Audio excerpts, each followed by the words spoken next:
Seorang pelaut asal Suriah akhirnya diizinkan pulang oleh otoritas Mesir setelah terjebak di sebuah kapal di terusan Suez selama hampir 4 tahun. Pria 29 tahun bernama Mohamed Aisyah ini adalah seorang kepala petugas di sebuah kapal kargo bernama MV Aman.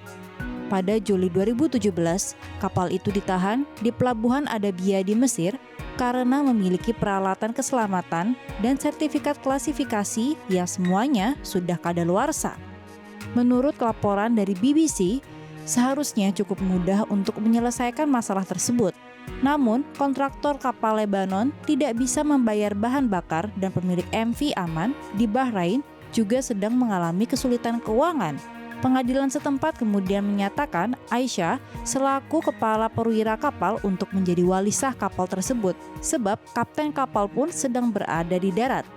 Aisyah mengaku bahwa saat itu ia tidak mengerti apa maksud dari penetapannya menjadi wali sah MV Aman.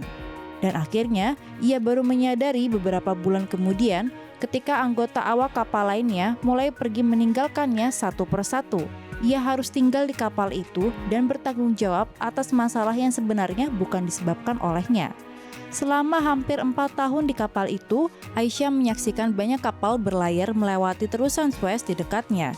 Ia bahkan juga melihat saudaranya yang juga merupakan seorang pelaut berlayar melewati kapalnya beberapa kali sambil mengobrol dengannya melalui telepon. Pada Agustus 2018, ia mendapat kabar bahwa ibunya meninggal dan itu adalah titik terendah yang pernah dialami Aisyah seumur hidupnya. Ia bahkan mengaku sempat dengan serius mempertimbangkan untuk mengakhiri hidupnya saat itu juga, tapi nyatanya ia tetap bertahan. Setahun setelahnya, ia benar-benar sendirian terjebak di dalam kapal tanpa diesel dan listrik. Ia bercerita bahwa ia seperti berada di peti mati dan kapal itu seperti kuburan di malam hari karena ia tidak bisa mendengar apa-apa. Aisyah yang secara hukum diwajibkan untuk tetap tinggal di kapal itu tanpa dibayar mulai kehilangan semangat dan merasa semakin tidak sehat. Pada Maret 2020, terjadi badai besar yang mengakibatkan kapal MV Aman terbawa ombak sampai sejauh 8 km dari tempat semula.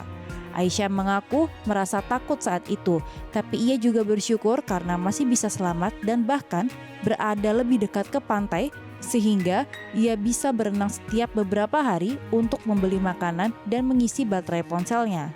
Pemilik MV Aman, perusahaan Tailo Shipping and Marine Service, mengatakan kepada BBC bahwa mereka telah berusaha membantu Aisyah, tapi tidak berhasil meminta hakim untuk mencabut nama Aisyah sebagai wali sah. Dan setelah hampir 4 tahun terjebak di kapal di tengah laut, Aisyah pun akhirnya dibebaskan dan diterbangkan pulang ke Suriah pada 22 April lalu. Lega dan gembira, perasaan saya seperti saya akhirnya keluar dari penjara. Saya akhirnya akan bergabung kembali dengan keluarga. Saya akan bertemu mereka lagi, katanya.